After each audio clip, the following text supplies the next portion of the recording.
कि संसार में हर किसी से बात, हर किसी से होते रहे। तो अगर कोई भी अच्छा काम संसार में करना चाहिए, जैसे किसी नए मकान में अंतर करना चाहे कोई शादी हो, कोई लेखन हो, कोई ये चीज़ें हो शायद नहीं हो, तो उसमें सबसे पहले हमें ये पूजा शुरू करनी होती है। इस पूजा को संस्कृत में कहते हैं तो इसको कहते हैं मातृका पूजा। क्या कहते हैं?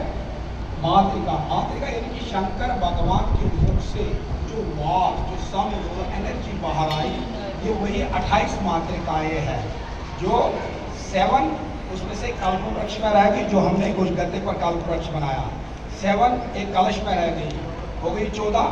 7 चावल में रह गई जो हमें गोली बनाए, और 7 तपचू में रह गई, 7 चुका 28। इन्हीं का नाम है ब्रह्म विषय वाराही नरसिंह, ये सारा इनका नाम है। तो हम इनसे आज रिक्वेस्ट कर रहे हैं कि हमारा बच्चा एक नया आश्रम, जिसको गृहस्थ आश्रम कहते हैं, वो ज्वाइन करने जा रहा है। अब उसमें उसको इतनी शक्ति मिलेगी, क्योंकि जो गृहस्थ आश्रम में कभी कभार बहुत सारी प्रॉब्लम भी हो सकती है और अच्छाई भी हो सकती है। तो हम चाहते हैं कि होगा या ना, मगर इनको इतनी शक्ति दे, इनको पता भी नहीं चले कोई दुख है या कोई कुछ, इनको इतनी शक्ति दे कभी इनको ईगो, अहंकार नहीं आए कि मैंने चाहिए, मैंने ये।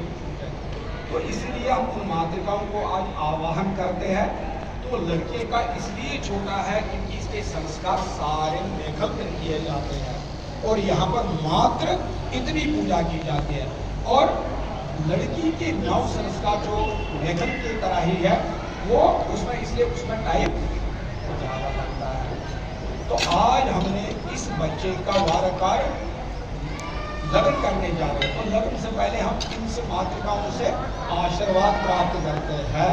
और कहा भी जाता है शास्त्रों के अनुसार, अगर कोई दोष खिचड़ी में हो, अगर कोई दोष मैचिंग में हो, मगर अगर सच्चे तरीके से, अच्छे तरीके से ये रिंगटोन किया जाएगा, तो उसके कारण जो भी कोई प्रॉब्लम या तो कोई भी चीज़, वो सारा फिनिश हो जाता है।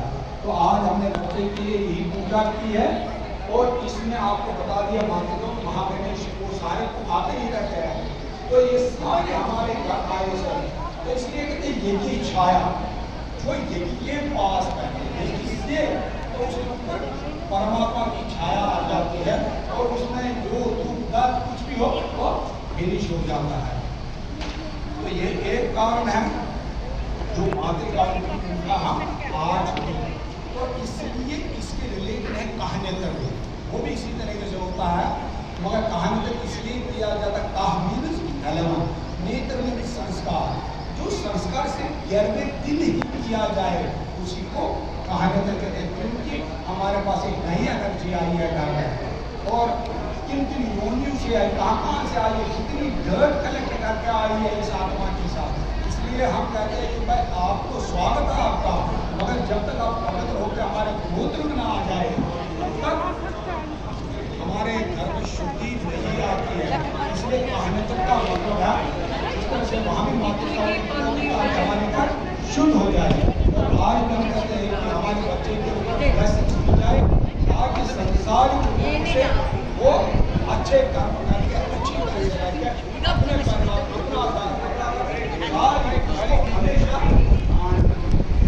यही कारण है। इसलिए हम उसमें इनका योगदान है। आप इसलिए कहते हैं जरूर करना चाहिए, और उनसे बात करना। तो इन्होंने कहा कि अगर कोई भी नहीं जानता है, और हमें उनको कहना चाहिए कि ये जरूरी एक रिचुअल है, और इसलिए ये आज हमने किया वार्ता। शाम को लगना है तो उसमें और ब्लेसिंग्स मिल जाए, और आनंद से रखो। क्वेश्चन आपकी तरफ से? धन्यवाद, थैंक यू सर, हमारे वाले शुक्रिया, धन्यवाद। तो आनंद से और आराम से जा पढ़ना जाता है ना, जमा का ना ये God is very important. और You need to have और the ये literal needs to Puja go from one पहले बात person to सुनिए, another. पूजा सिर्फ संसार में एक बार होती है और उस एक बार में हम 2-3 घंटे के लिए अपने आप पेशेंस की रखिए और ध्यान से करें। तो ध्यान से जब करेंगे